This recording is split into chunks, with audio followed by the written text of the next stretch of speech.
एक बार एक वैज्ञानिक ने एक टिड्डे को पकड़ा और उसे अपनी आवाज पर छलांग लगाना सिखाया। वैज्ञानिक टिड्डे से कहता, कूदो। टिड्डा उसकी आवाज सुनते ही जोर से छलांग लगा देता। अब वो वैज्ञानिक था तो प्रयोग करना तो बनता ही था। उन्होंने टिड्डे की छलांग पर प्रयोग किया। वैज्ञानिक ने उसकी एक टांग तोड़ दी और फिर बोला, कूदो। अब टिड्डे की छलांग की दूरी कम हो गई। वैज्ञानिक ने उसकी दूसरी टांग तोड़ दी और फिर बोला, कूदो। टिड्डे की छलांग और कम हो गई। अब तोड़ी गई उसकी तीसरी टांग। छलांग की दूरी और कम हो गई। एक एक करके बेचारे टिड्डे की सारी टांगें तोड़ दी गई। अब आखिरी टांग टूटने पर जब उसे कहा गया कूदो, तो वो हिल भी नहीं पाया।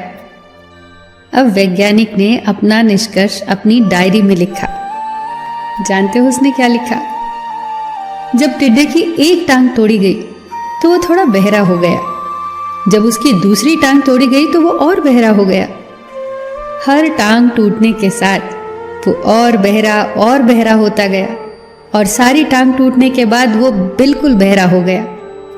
जोर जोर से चिल्लाने का भी उस पर कोई असर नहीं हुआ। वो तो अपनी जगह से हिला तक नहीं। छलांग लगाना तो दूर की बात थी। इस कहानी को सुनकर सभी को ऐसा ही लग रहा है ना कि क्या मूर्ख वैज्ञानिक था। इतनी सीधी सी बात उसे समझ नहीं आई।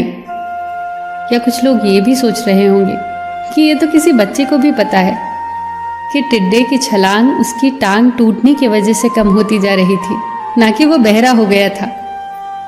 पर दोस्तों, हम सभी जीवन में कई बार ऐसे ही मूर्ख बन जाते हैं।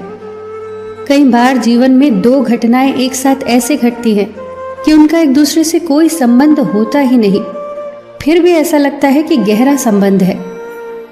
कभी कभी दिखता कुछ और है, हमें समझ कुछ और आता है और वास्तव में होता कुछ और है।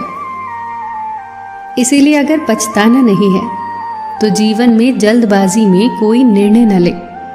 हमेशा समझबूझ का इस्तेमाल करें, सावधानी बरतें, नतीजे सोच विचार कर ही निकालें। दोस्तों, आपको ये छोटी छोटी कहानियाँ और उनकी सीख कैसी लग रही है, हमें कमेंट सेक्शन में ज़रूर बताइएगा। आप अपने सुझाव भी लिखिए जिससे हम और बेहतर करने की कोशिश करें। फिर मिलेंगे दोस्तों अगली वीडियो के साथ। तब तक के लिए अपना ख्याल रखना और हमेशा मुस्कुराते रहना।